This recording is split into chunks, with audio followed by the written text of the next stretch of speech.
At Arizona State University, we're bringing world-class education from our globally acclaimed faculty to you. Earn your degree from the nation's most innovative university. Online. That's a degree better. Learn more at asuonline.asu.edu. So I wanted, before we get started, to let everyone know that I have a new podcast out, and it's called Meditations. If you like the Meditations segment of this current podcast, you'll like the Meditations podcast. It's nothing but 20 minutes of meditative sounds. And now, on with the podcast. Ladies and gentlemen, welcome to Caesar's Palace for 12 rounds of boxing. In the red corner, from Los Angeles, California, wearing the red trunks with the gold trim, weighing in at 125 pounds, the lightweight champion of the world, Danny Little Red Lopez. Well, Bill, our winners get a home theater receiver. That's right. Experience the full potential of high-definition video with this 72-channel digital home theater receiver from Yamaha.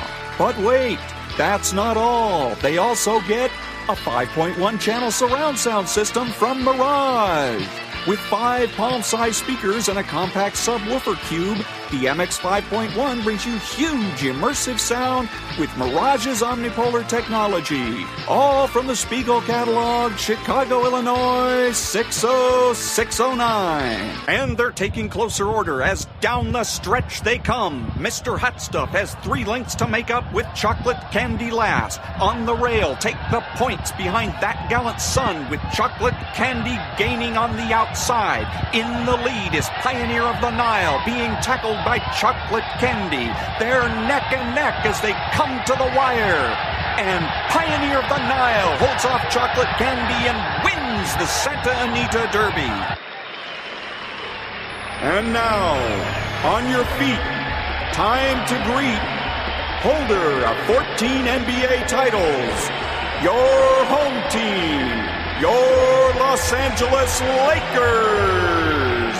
Number 3 at 6'8", 5th year out of UCLA, playing forward, Trevor Ariza.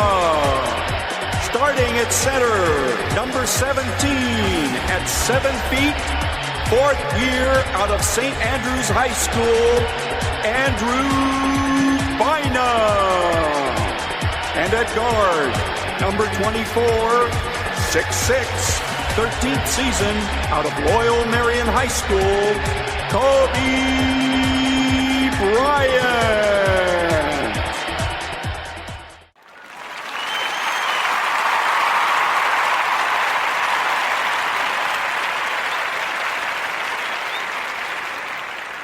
You know, that's my dream introduction right there, you know. You might have seen this next comedian on the David Letterman show.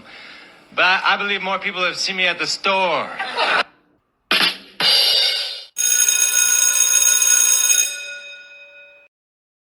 Good morning. Good morning. It's Thursday, Parenting Thursday, July the 24th, and this is The True Conservative. Welcome to all the butchers, bakers, and candlestick makers out there. I'm Ron, your host, and the only true conservative in the United States today. So today, after the Serenity Prayer and the patriotic song of the day, we will have the headlines, patriotic shorts, motivation, Bishop Barron, Ayn Rand, and the collapse of parenting. All that and more when I get back.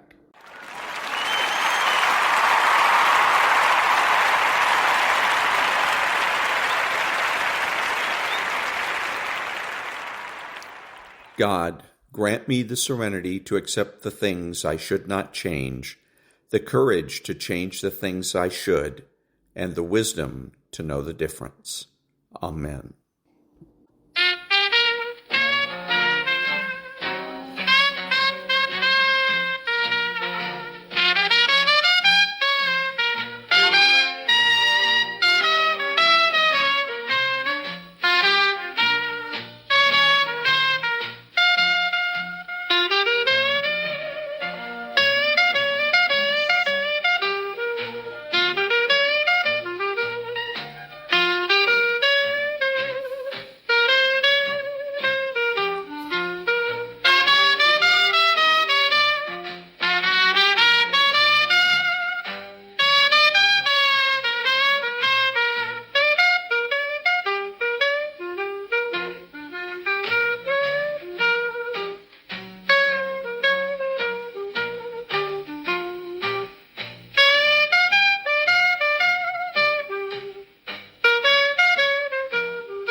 Thank you. And now the headlines for Thursday, July the 24th.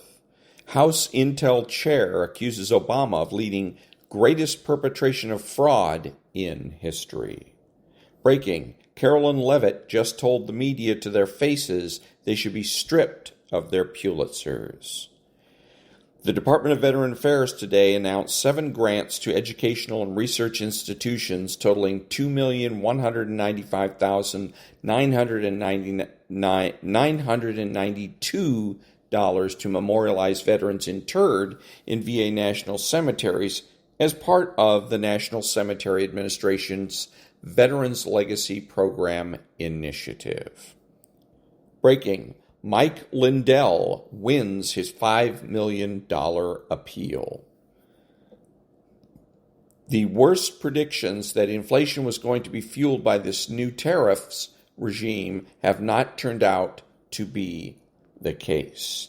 And those are the headlines for Thursday, July the 24th. Back in a minute.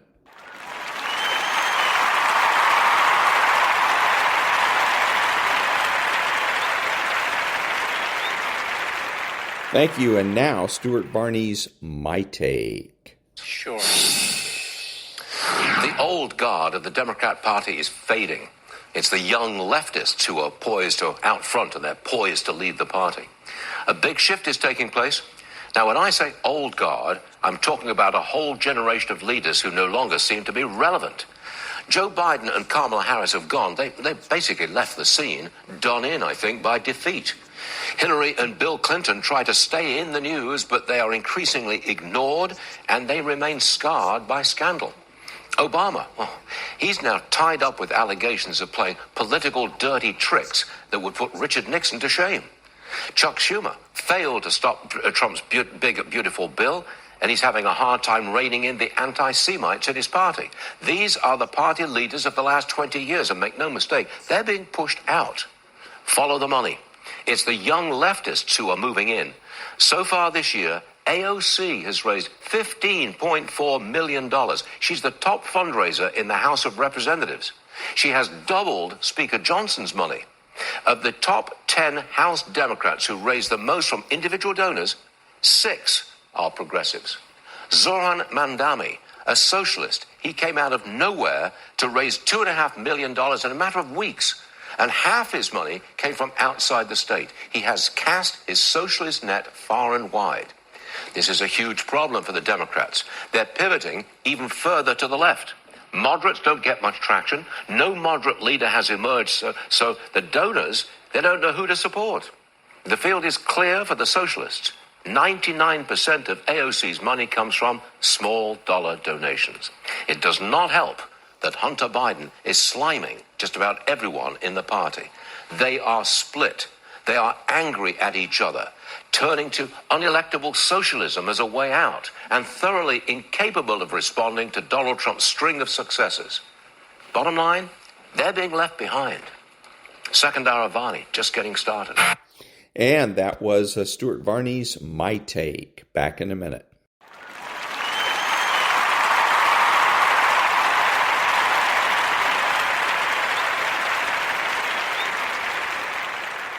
Thank you. And now the patriotic short. Well, I'm sitting there, and this Army sergeant comes down the road there, and I said, "Hey, Sarge," I said, "what's the problem, all this getting everything?" He said, "You hadn't heard?" I said, "No, sir." He said, "The NVA has overrun Quezon. Everything north of us, they're headed this way." I said, "No." He said, "Yeah." I thought, my God. Well, I'm sitting there, and I had a can of chili I'd been saving for a special occasion. I said, "Well, I'm going to eat this chili." Here come Mr. Myers again. He said, "Saddle up. Nobody in the cab of the trucks, everybody in the back." So everybody's loading up. I got in the cab of the truck. I thought, I'm going to ride in the cab. As we moved on in, there was a big, huge fountain. I remember that fountain. And we went to the right to go around the fountain, and hadn't gone maybe 200 feet, and boom, the truck in front of me blowed up. And all heck broke loose, shooting from every which direction. So I ordered everybody to get out of the truck and get down low. Was going to move up the street. And one of them twin 20s come up behind us and started shooting at the buildings. I said, "Lord have mercy, let's get on the other side of the truck." So we cut between the first truck that had hit the mine, and as I stopped, there was a guy laying on the back of the truck was laying on him. His head, his left arm was sticking out. And I thought, man, just relax and let it go. I knew he was going to die. Anyway, we got over to this wall, and they were still shooting at us. And I'm thinking, where in the world are they all at? They got to be all over this place. And I kept in my mind, I said, all right, guys, stay low. Make sure you got a clip in your weapon and your weapon's loaded. Anyway, Mr. Myers hollered, Corporal Meadows, get your squad and go to the college. I turned around, I said, college? Where's the college at? He said, just go straight up this street. You'll run into it. So we took that off. was the Patriotic Short. Back in a minute.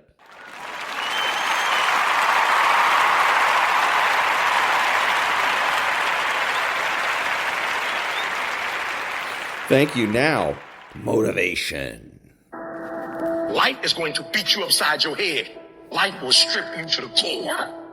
You will cry. It's okay. It's a part of the deal. The real challenge of growth comes when you get knocked down. You're laying on the mat, gasping, and you don't know what you're going to do. How you handle it, that's where the growth takes place. If somebody came and knocked you down, there ain't nothing you can do about it. But if I come back a week later and you're still on the ground, we got a problem. And some of you say, it ain't my fault. You right. The way you were born, what happened to you is not your fault. But doggone it, you still on the ground after 20 years? If you get knocked down, there's nothing you can do about it. But getting back up has every single thing to do with you. I just need you to identify what your pain is, and then I need you to ask yourself what you're going to do about it. You have a choice how you respond to your pain. You are not the only person that's been through a divorce, boo. Get over it. You're not the first one. You won't be the last one. You can turn that divorce into something. You're not the first one to lose your promotion and get fired. You're not the first one. You're not the first one they let go of. You won't be the last one. The question is what you going to do about it. You have a choice to either give up or keep going. Give up or get up. You have to save your own life. Nobody's going to be able to save it for you. So we have to do what we have to do, no matter what it is. You're going to have to be your own hero. So you can stop waiting for it, you can stop wishing for it, and you can get on with the rest of your life. I love myself enough not to be trapped in the same doggone spot for the rest of my life. I'm not stupid. I see what's going on, but I don't want to focus on that because if I put my energy into something negative, automatically my body's going to respond and I'm going to start doing negative stuff. That's the way the body is designed. You talk negative and your body does negative. You talk negative, you get diseases. You talk negative, mentally certain things happen. I'm not stupid. I know how to talk negative, but I've come to realize that when you think optimistically and you speak positively, you can speak those things which are not as though they were. You can say certain things out your mouth and make it happen. You want affirmation, look yourself in the mirror and say, I think I can. I think I can. I know I can. Do whatever it takes. You your biggest driver. You see, the fight's not over if you've been knocked down. It's only over if you quit. All I'm saying is don't quit. I didn't say don't rest. I didn't say don't recover. I said don't quit. Mentally, you ain't got to take off. Mentally, you can stay connected. And some of you are not successful because every single time you run up against a trial, every time you run up against a tribulation, you stop and you're giving up too easy. I need effort from you. I need you to match whatever effort the enemy is putting up. Match the doggone effort. At the end of pain is your million. At the end of pain is your reward. At the end of pain is your productivity. At the end of pain is your promise. So stop crying about it and use your energy to get through it. You gotta look at life. When life knocks you down and says, this all you got? Is this it? I was born in the dark, shaped in the dark, molded by the dark. I will break you. You recycle your pain. You use your pain. Pain is temporary. Pain is your friend. Pain is going to take you to the next level. No pain, no gain. But I want you to feel that pain going through your body. As pain leaves your body, guess what's going to take its place? Success. Recycle your pain. You can decide the shape, the form. You can decide the product that comes from your pain. I cannot stop what happens to me, but I can dictate how I respond. But if you weak, you will be broke. And I'm not here because I'm the best. I'm here because they tried to break me, and they couldn't. I invested too much to quit. I made too many sacrifices to give up. So when life happens, I don't just sit there and cry. I buck back. Average people live off talent. Phenomenal people live off efforts. Life gonna whip your butt. Life is gonna bully you. Stop whining. Stop crying. Nobody cares. Let it hit you. But don't let it punk you. And I'm telling you right now, don't give up. I'm telling you right now, don't give in. Get through it. I don't care if you're sick. I don't care what you're going through. If you're not dead, he ain't through with you yet. As long as you're waking up, you still in the game. As long as you're alive, you can still make it happen. As long as there's breath in your nostrils, you still in the game. You still can win. Now get your butt up. And you will promise me that from this day forward, you will not be defeated. And that was Motivation. Back in a minute.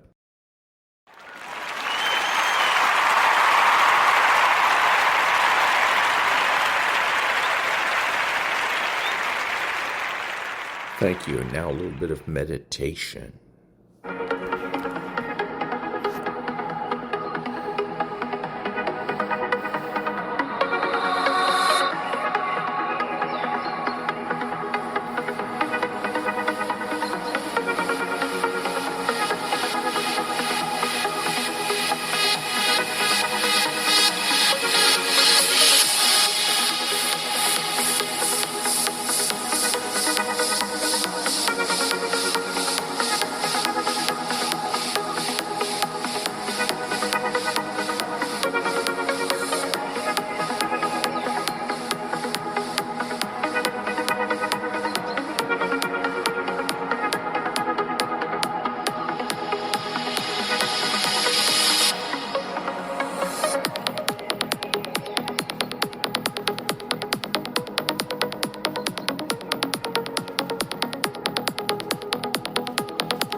And that was a little bit of meditation. Back in a minute.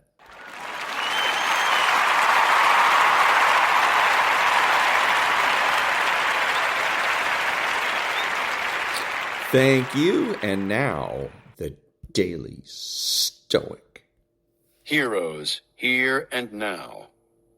Such behavior.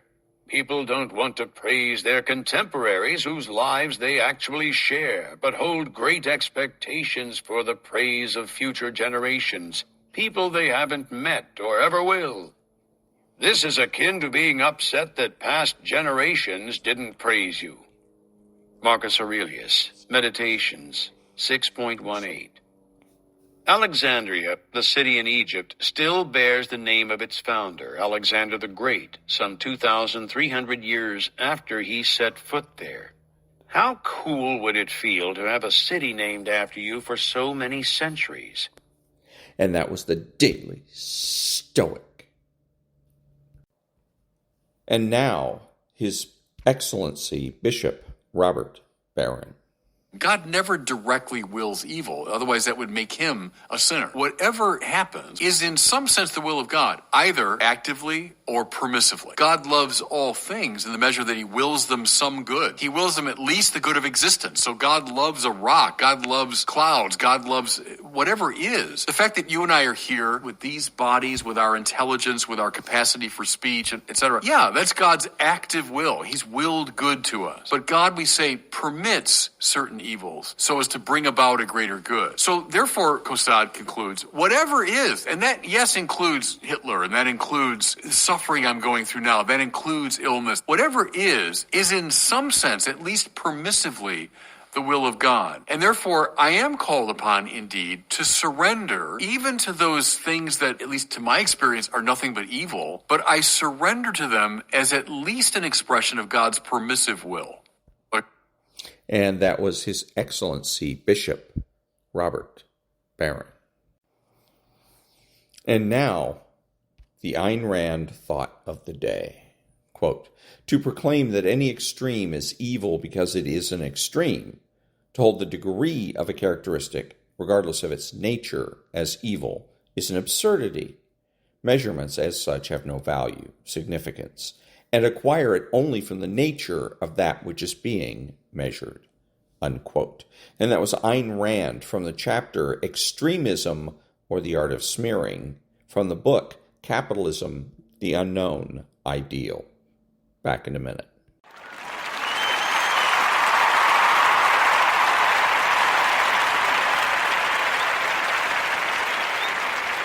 Thank you. Now, psychopathy. Right? They're Machiavellian. So what does that mean? It means that their use of language is subordinated to their demand for hedonistic gratification and power. So like you and I, in principle, we hope, we're trying to pursue a thread of conversation that leads to further development, let's say, for us and for the audience. But I could easily be in here thinking, okay, what the hell do I have to tell Joe to increase my social media status? Right? And to play this situation as a game to enhance my own status or to further my selfish desires. That's Machiavellian. That was the dark triad. And what further investigation revealed that you had to add an additional dimension to that to fully flesh out the picture. And that was psychopathy. Back in a minute.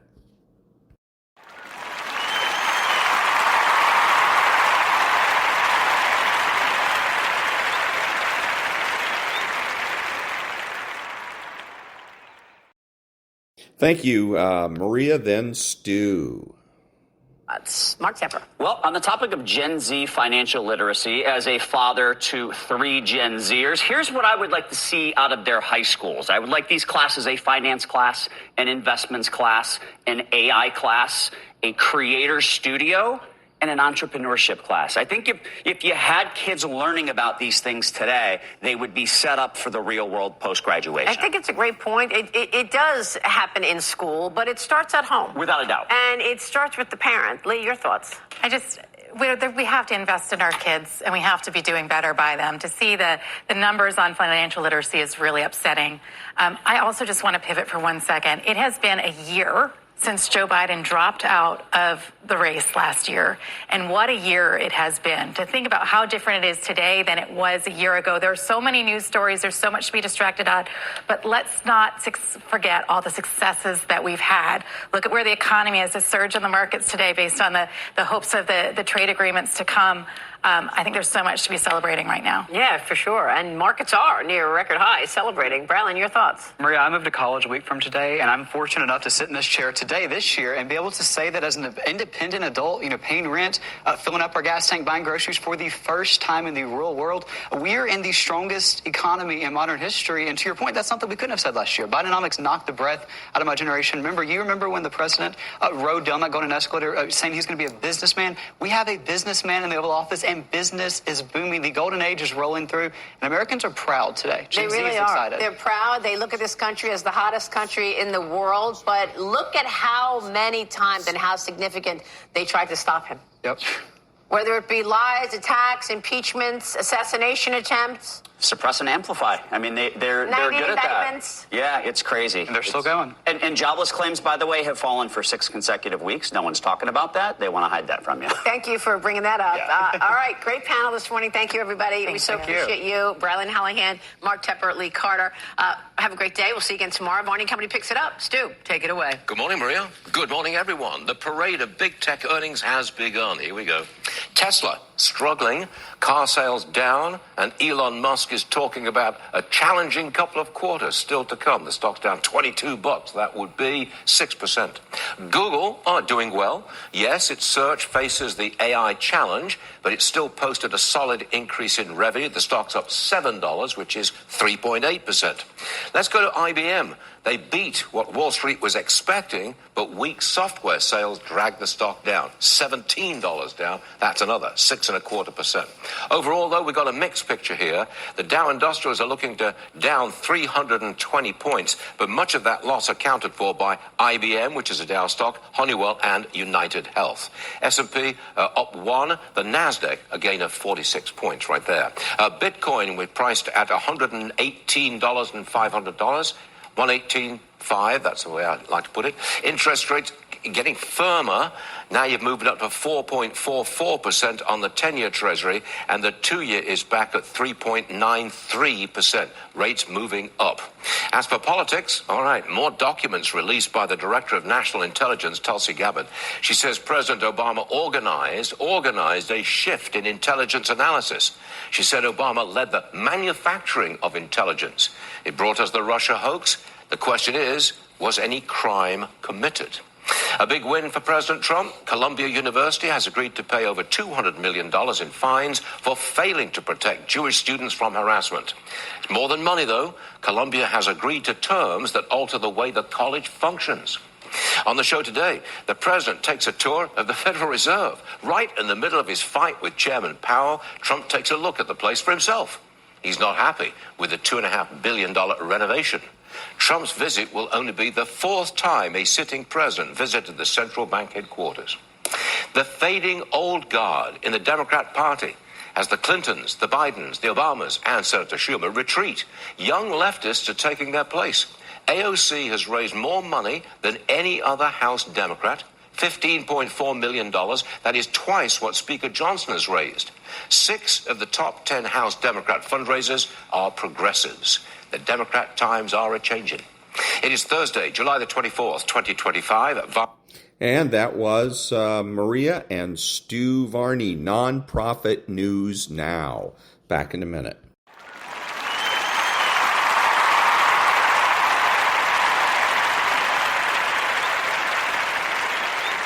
Thank you. And now, what does the phrase, if you're explaining you're losing, mean in debates?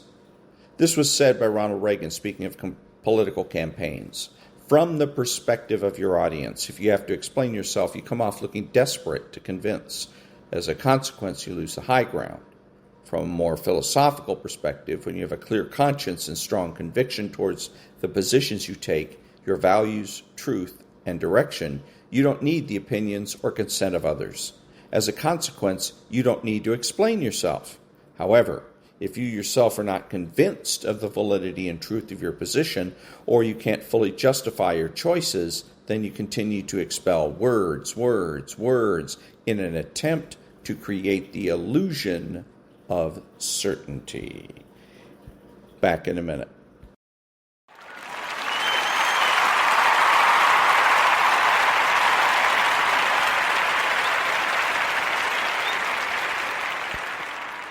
Seen a Tom Cruise film like he couldn't figure out the plot in about 18 seconds. Oh, Christ. He's a cocktail maker. He's a pretty good cocktail maker, too.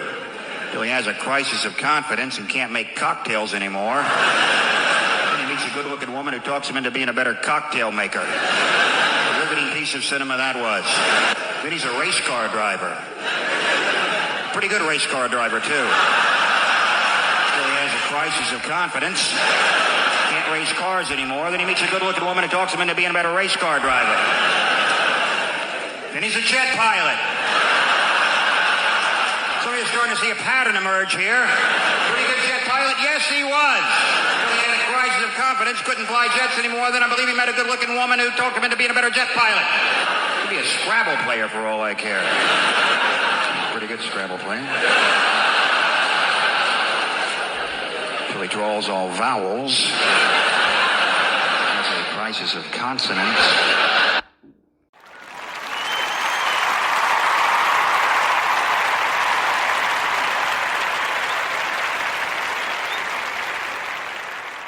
Thank you. Now the preamble to the Declaration of Independence. We hold these truths to be self-evident, that all men are created equal, that they are endowed by their Creator with certain unalienable rights, that among these are life, liberty, and the pursuit of happiness, that to secure these rights, governments are instituted among men, deriving their just powers from the consent of the governed, that whenever any form of government becomes destructive of these ends, it is the right of the people to alter or to abolish it, and to institute new government laying its foundation on such principles, and organizing its powers in such form as to them shall seem most likely to affect their safety and happiness. Back in a minute.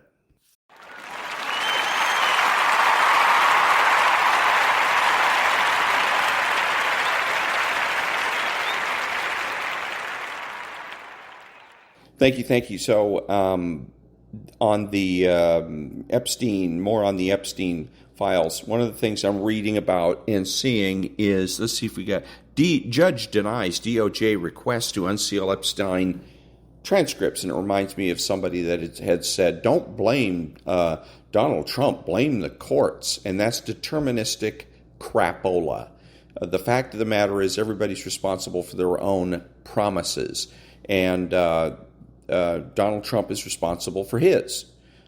He has to, if he wants to move on, which seems like he does, he's treating this whole Epstein situation as a nuisance. But if he wants to move on, he has to admit he screwed up. He has to come out and say, mea culpa. I made a promise, and I made a promise I shouldn't have made, and I apologize. Once he does that, then he can go ahead and move on. But he has to accept responsibility. He has to hold himself accountable. Back in a minute.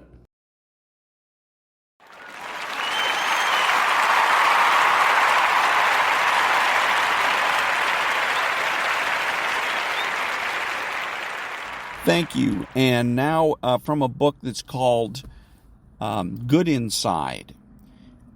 What's the opposite of understanding? For this argument's sake, it's convincing. Convincing is the attempt to prove a singular reality, to prove that only one thing is true. Convincing is an attempt to be right, and as a result make the other person wrong. It rests on the assumption that there's only one correct viewpoint. And then my question is this supposed to be convincing?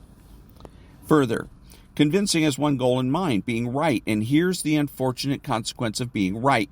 The other person feels unseen and unheard, at which point most people become infuriated and combative, because it feels as if the other person does not accept your realness or worth. Feeling unseen and unheard makes connection impossible.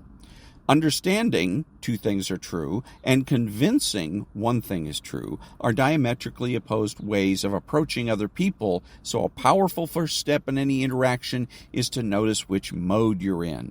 When you're in one thing is true mode, you're judgmental of and reactive to someone else's experience because it feels like an assault on your own truth. As a result, you will seek to prove your own point of view, which in turn makes the other person defensive because they need to uphold the realness of their experience. In one thing is true mode, exchanges escalate quickly. Each person thinks they're arguing about the content of the conversation when in fact they're trying to defend that they are a real, worthy person with a real, truthful experience. And again, is this convincing? Back in a minute.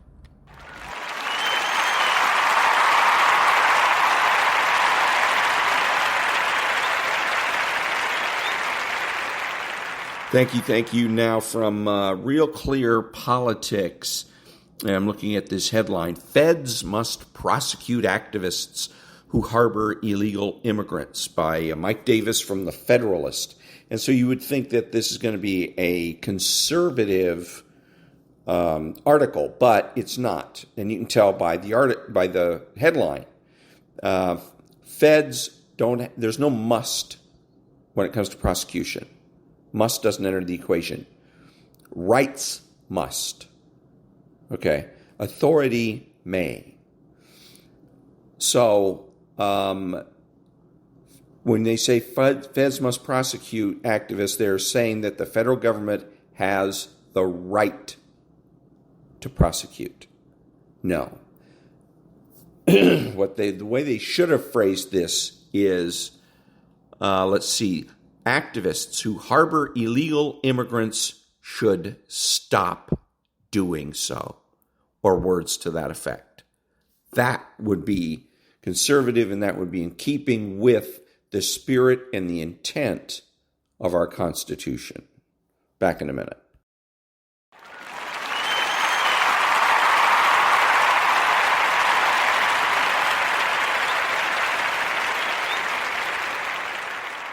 Thank you. Now, Stu Varney with a Republican member of Congress. Chief of Staff Ron Klain, he's going to testify on Biden's mental acuity. Now, we've seen other officials plead the fifth on every question. How are you going to get the truth if all you get is people pleading the fifth? I think it's likely that Mr. Klain asserts some privilege today as well. I think the way you can get to the truth is if you actually have a whistleblower come forward. Okay, so this guy, Republican, is wrong. The way you can get to the truth, if all these people are pleading the fifth, is simply give somebody, or maybe all of them, immunity. You give them a grant of immunity, transactional or otherwise. Then, when they come to the committee, they have no choice. They have to testify or face a contempt charge. Because the Fifth Amendment is about, I'm afraid I'm going to incriminate myself. Well, if we're giving you immunity, then you don't have to worry about incriminating yourself. So that's what he could do. That's what the Republicans could do. Give grants of immunity, find a key individual, and then they have to testify or, again, face criminal charges. Back in a minute.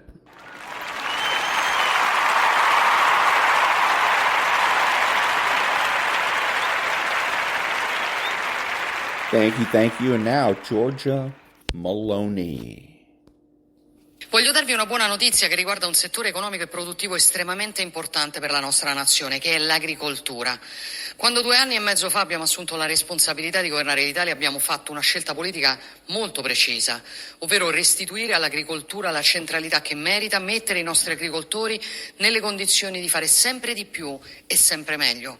Abbiamo mantenuto quell'impegno con scelte concrete, costruite con la precisa collaborazione delle organizzazioni e delle associazioni di categoria. Lo abbiamo fatto prevedendo stanziamenti e investimenti record, come mai era stato fatto prima, oltre 11 miliardi di euro destinati all'agricoltura, destinati alla pesca. Lo abbiamo fatto puntando sulla competitività, aumentando nell'ambito della revisione del PNRR da 5 fino a 8 miliardi gli euro di investimenti per i contratti di filiera e aumentare l'indipendenza energetica dei produttori agricoli. Lo abbiamo fatto difendendo le nostre eccellenze agroalimentari, contrastando la contraffazione, contrastando la concorrenza sleale nei confronti dei nostri prodotti. Lo abbiamo fatto puntando sull'innovazione, sulle giovani generazioni, perché è dai nostri ragazzi che passa il futuro di un'agricoltura di qualità e sostenibile. Un'azione di sistema che ha contribuito a raggiungere un record storico. Nel 2024 l'Italia è diventata la prima nazione dell'Unione Europea con il più alto valore aggiunto agricolo, con oltre 42,4 miliardi di euro. Un traguardo eccezionale, frutto del lavoro, della dedizione e della determinazione delle imprese e dei lavoratori del comparto, che voglio ringraziare. Oggi il governo aggiunge un altro mattone a questa strategia e lo fa con un provvedimento che abbiamo chiamato Coltiva Italia.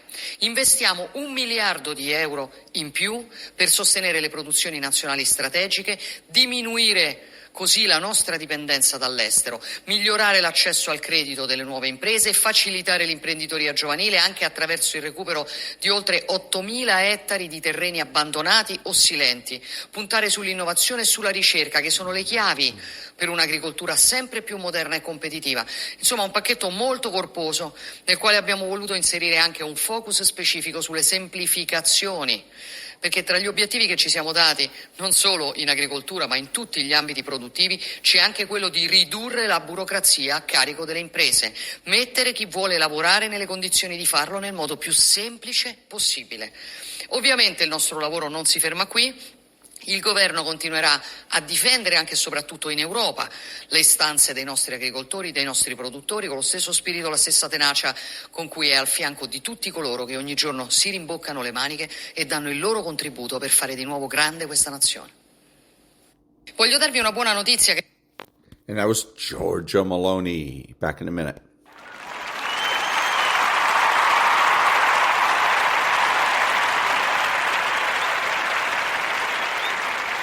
Thank you. Now, Candace. Alors, les cancres, mon poste vous a dérangé parce que je dis que des enfants étaient en train de chanter en hébreu, qui sont français et juifs. Donc, ils sont français avant tout. Donc, on ne débarque pas des enfants parce qu'ils sont en train de chanter. Donc, arrêtez de mélanger vos conflits et compagnie. Occupez-vous de ce qui passe des gens en France. C'est une catastrophe atomique, que ça soit pour le médical, que ce soit pour le handicap ou autre. Est-ce que c'est bien clair pour vous? Donc, allez voir Poutine si vous voulez, et puis tout ce qui se passe dans tout le monde entier. Non, ça vous intéresse pas. Vous vous cachez derrière ça parce que vous détestez votre prochain. Donc ça, c'est clair et net. Donc moi, je demande à la team de dégager toute personne qui déteste son prochain. Moi, je prône la paix parce qu'il y a qu'un seul créateur. Je l'ai déjà dit. Au jugement dernier, vous allez être escamoté au sol. Vous êtes au courant. Donc, quoi qu'il arrive, ça devient pénible.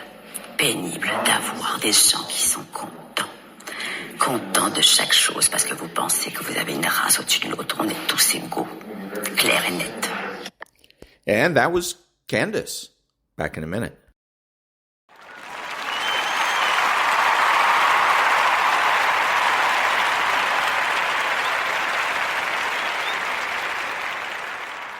Thank you. Now we will pick up where we left off with Chapter 1 on the collapse of parenting. Scholars generally agree that the purpose of the extraordinarily long childhood and adolescence in our species is enculturation, acquiring all the skills and all the knowledge, all the customs and behaviors which you must know in order to be competent in the culture in which you live. It takes years to master the details of Japanese language and culture and behavior. And the same is true of Swiss language and culture and behavior. If you or I were to move to Kyoto or to Appenzell as adults, we might struggle for the rest of our lives to master the intricacies of the language, the local arts, the local culture. It's likely we would always feel as though we were still outsiders, even if we did manage to master at least the language after 20 years or so. But we are adults. The adult brain is harder to change in any fundamental way compared with the brain of the child or the adolescent.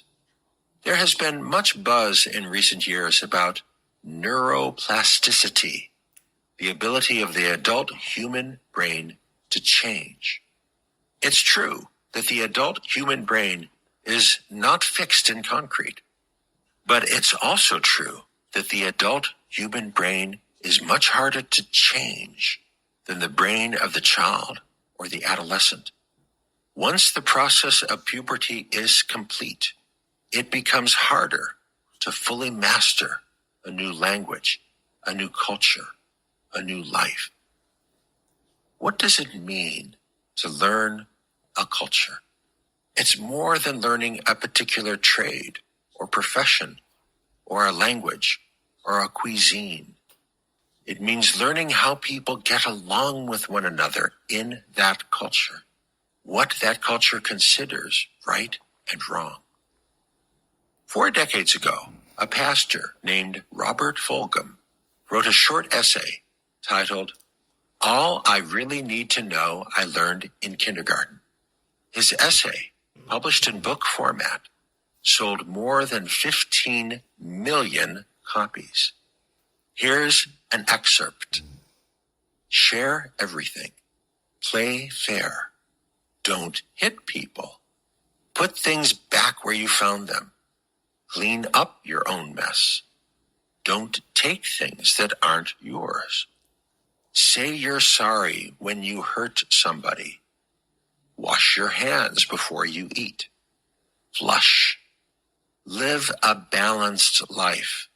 Learn some and think some and draw and paint and sing and dance and play and work every day some.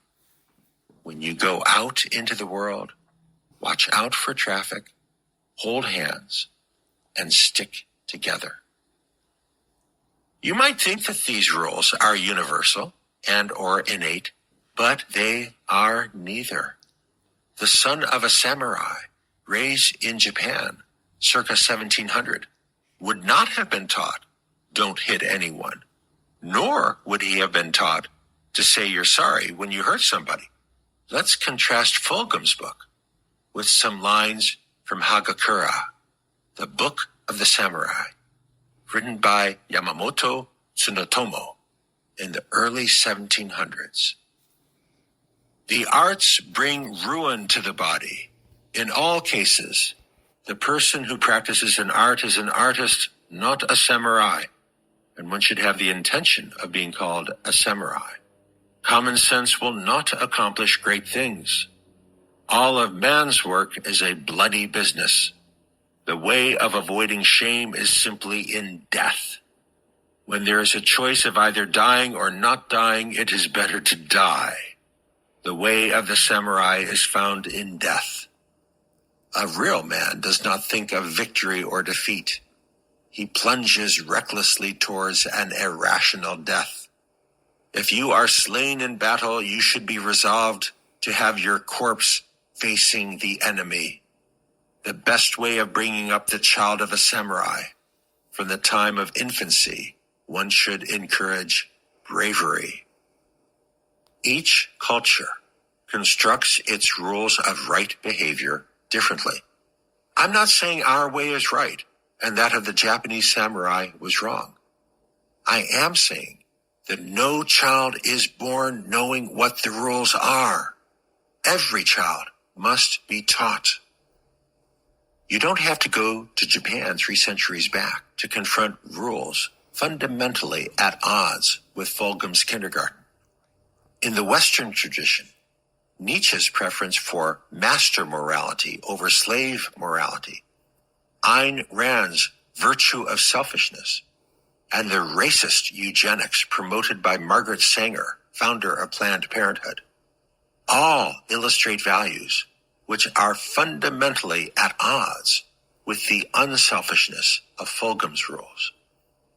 You can't take values for granted. We used to take more seriously the job of teaching kids to be kind, to think of others first. 40 years ago, kindergarten and first grade in American schools were all about teaching socialization, as it was then called. teaching Fulgham's rules, and more. In 1951, as noted, the National Education Association affirmed that an unremitting concern for moral and spiritual values continues to be a top priority for education. But beginning in the 1990s, many American schools and school districts decided that the focus of early elementary education should not be on socialization or enculturation, but should instead be on literacy and numeracy. There was great concern at that time because Japanese students had pulled ahead of American students on some measures of academic achievement. The unspoken assumption seems to have been that kids would learn the basic rules of good behavior, the most important part of enculturation, in some other way, either at home or from the larger culture. At the time, and throughout the 1990s, and in many districts continuing today, school administrators prided themselves on introducing rigor into early elementary education. I was living in Montgomery County, Maryland, when our county superintendent garnered national attention for making kindergarten academically rigorous, cutting down on fluff, such as duck, duck, goose, and field trips, and singing in rounds, requiring that kindergarten teachers spend more time teaching phonics instead.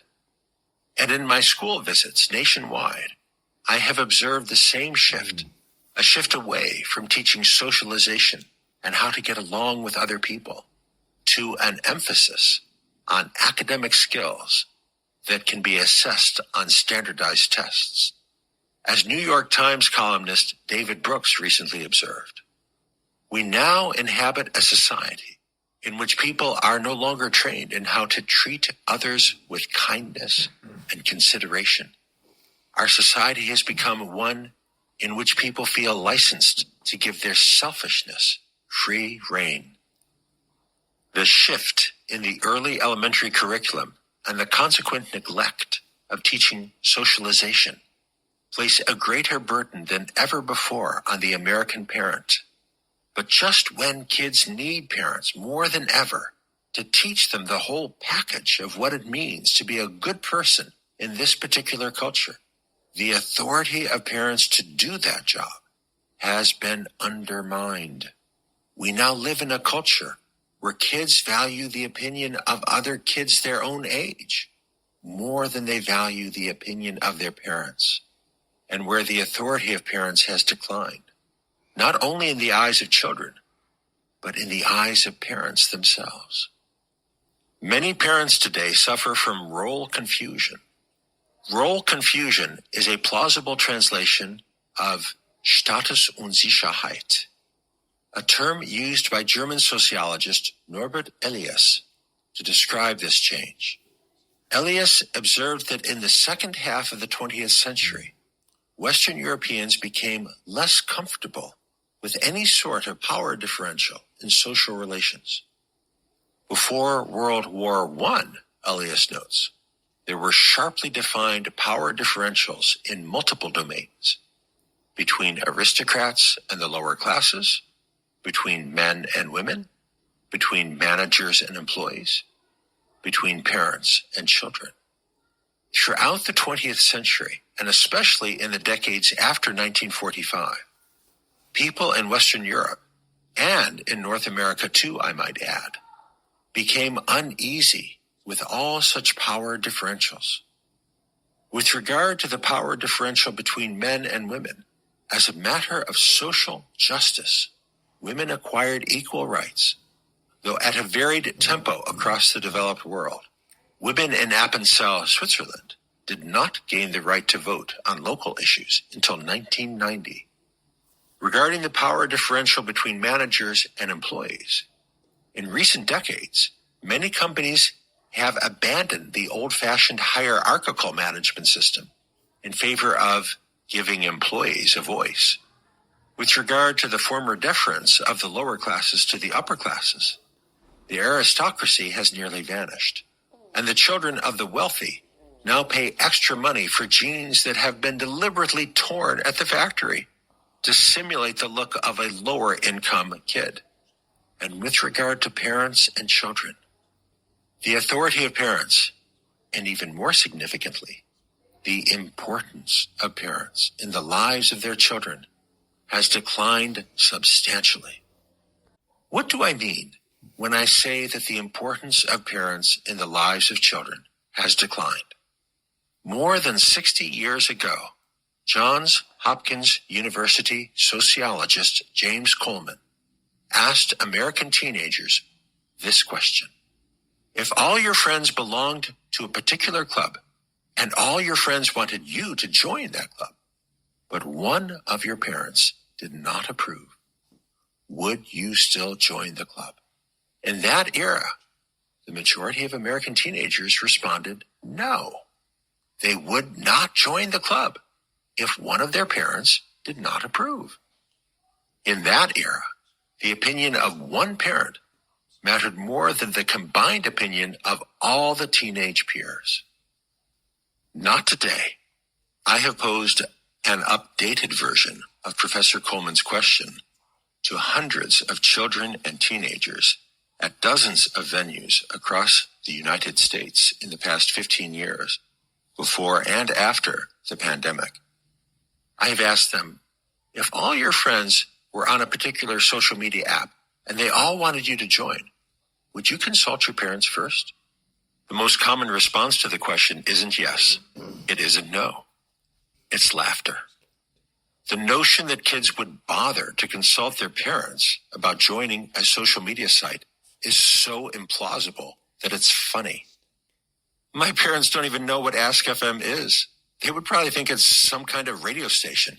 So why would I ask them? If all my friends are joining that site, then of course I'm going to join. These kids sometimes say that they love their parents, and maybe they do, but they care what their peers think more than they care what their parents think. In American culture today, same-age peers matter more than parents. Parents matter less. I'm not saying parents should matter less. I'm saying that in contemporary American culture, parents do matter less, by which I mean that parents no longer have the authority or the standing that they had a generation ago. And parents are reluctant to change the rules, to insist that time spent with parents and family is more important than time spent with same-age peers. Because parents are suffering from the role confusion described by Elias. They are unsure of what authority they have and how to exercise it. As a result, it's much harder for American parents to teach Fulgham's rules or any rules to their kids. And the older the child, the more true that is. In one study, the most common attitude of American teenagers toward their parents was described as ingratitude seasoned with contempt. Why did this change occur? I think Norbert Elias, mentioned earlier, understood why. Elias noted that throughout the 20th century, the idea of power and authority became suspect throughout Western Europe and North America. Politically, the story of the past 70 years might be summarized as the empowerment of the previously disenfranchised. People of color were empowered. Women were empowered. Employees were empowered, at least in theory and in lip service. And children were empowered. As writer Alana Newhouse noted in her viral essay, Everything is Broken, our contemporary culture is now characterized by an allergy to hierarchy. So much so that the weighting or preferring of some voices or products over others is seen as illegitimate. I would add that nobody stopped to say, yes, it is right that adults should have equal rights in their relations with one another. It is right that women, people of color, etc., should have equal rights relative to white males. But what is true for adults in their relations with other adults may not be true for parents in their relations with children. Abolish every hierarchy. Empower everybody, including kids. Why not? My answer? Because the first job of the parent is to teach their culture to their children. And authoritative teaching requires hierarchy within the family, requires respect for the authority of parents. But in our current moment, the concept of respecting authority has come to seem absurd. I want to interject right here and say that he's got this wrong. And the reason that you want to respect hierarchy is because it is protean. It cannot be created or destroyed. You can only change its form. So you can object to it as much as you want, but hierarchy isn't going anywhere. On with the story. The financial crisis of 2008-2009, the bungling of American interventions overseas, the sex abuse scandal in the Catholic Church, Elon Musk, and innumerable other recent examples of people in positions of authority screwing up big time have undermined the whole concept of respecting authority. The notion of trusting people in positions of power to do the right thing now seems quaintly ridiculous. In 1964, 77% of Americans said that you can trust the government to do the right thing all the time, or just about all the time. In 2023, only 16% of Americans said that you can trust the government to do the right thing all the time, 1%, or just about all the time, 15%. I am not asking you to trust the government the way people in 1964 trusted the government. I'm just asking you to recognize how harmful it might be when our contemporary disdain for authority seeps into family life. The parent who is understandably and reasonably skeptical regarding the competence of government officials or of corporate CEOs is uncomfortable saying to her child, "Because I'm your mother, that's why." But a major claim I will make in this book is that children need to respect their parents and their parents' authority in the best interest of the child. American youth today are immersed in a culture of disrespect. Young people overestimate the importance of their own culture and disrespect the culture of their elders. How is a child or a teenager or an adult supposed to decide what is art and what is trash? I have discussed this question with middle school and high school students on many of my school visits over the past 23 years. Most students reject my suggestion that I or anybody can distinguish authoritatively between art and trash. They insist that there is no objective standard of value by which to judge, no fundamental criteria that would allow anyone to say that one work of art is any better than another. So you can't say that Shakespeare's Hamlet is a greater work of art than, say, the movie Superbad? I asked one group of high school students. Right, one boy answered. Personally, I think Hamlet sucks. We had to read it last year. What a bore. And Superbad is a great movie. One of the all-time best ever. But if you like Hamlet, that's fine. What you like is none of my business. Whatever floats your boat. Children are not born knowing what makes Shakespeare or Beethoven great. They must be taught. If we don't teach them, they look to their peers and to the popular culture. And what do they find there? Cardi B and Megan Thee Stallion, Drake, SZA, profanity as lyric, vulgarity as normative, the culture of disrespect. There is somewhat greater cultural ballast in Western Europe and the UK than in the United States. When I have met with Scottish students and their families in Edinburgh and Perthshire and Stirling, I have found many boys and some girls who are proud to wear the traditional clothes that were worn by their parents and grandparents. Kilts are passed down from one generation to the next, not as museum pieces, but as clothing to be worn whenever the occasion arises. And the occasions for a boy to wear a kilt do arise, typically several times a year. Boys in Scotland have been happy to give me an impromptu lecture on the characteristics of a proper Scottish kilt and how to distinguish the genuine article from the cheap imported frauds sold to tourists at Edinburgh Castle. And that's the Collapse of Parenting. It's another section of Chapter 1, The Culture of Disrespect. The problem with this, and the way he's approaching it, and so many people do, is that he's not fixing the blame. And the blame here goes to liberal parents. He was onto it early in the book, in the chapter, when he was talking about, well, as a matter of fact, it's on the cover, I believe, as well here, how we hurt our kids when we treat them like grown-ups. And what he's referring to is the sovereign child.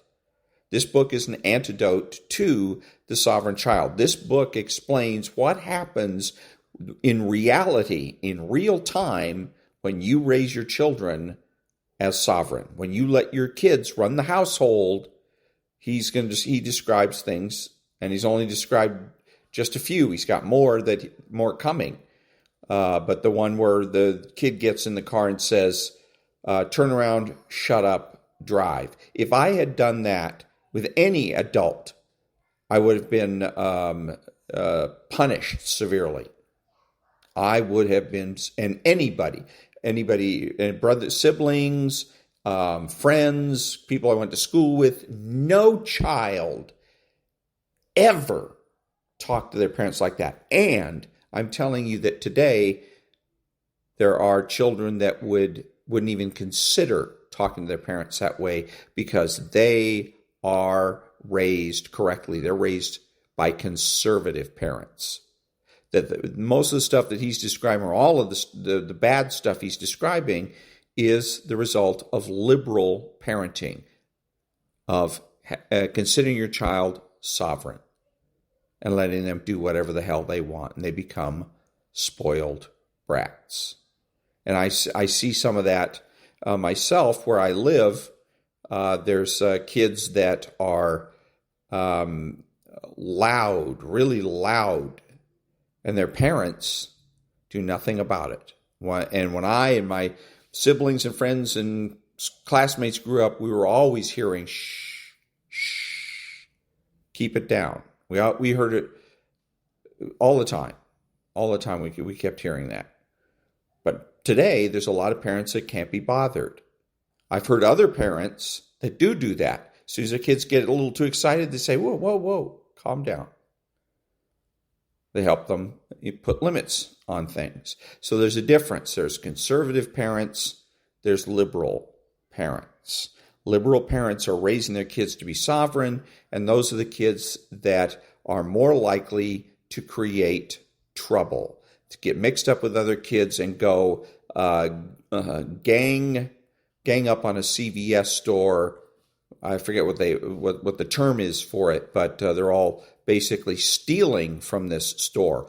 Or, as you see clips of in L.A., they have people, they go out and some of these kids steal cars and then block off an intersection, and people are doing donuts in this intersection, in the intersections, and stolen cars. And then the kids that go out and commit mass murder, all of them, every one of them, have been raised by liberal parents and raised in liberal ways. So anyhow, he should make that, if you want to understand or know why it is that people are not being punished, they're not being, quote, held accountable, unquote, it's because we fail to fix the blame. And the blame in this case belongs squarely on the shoulders of liberal parents. Back in a minute.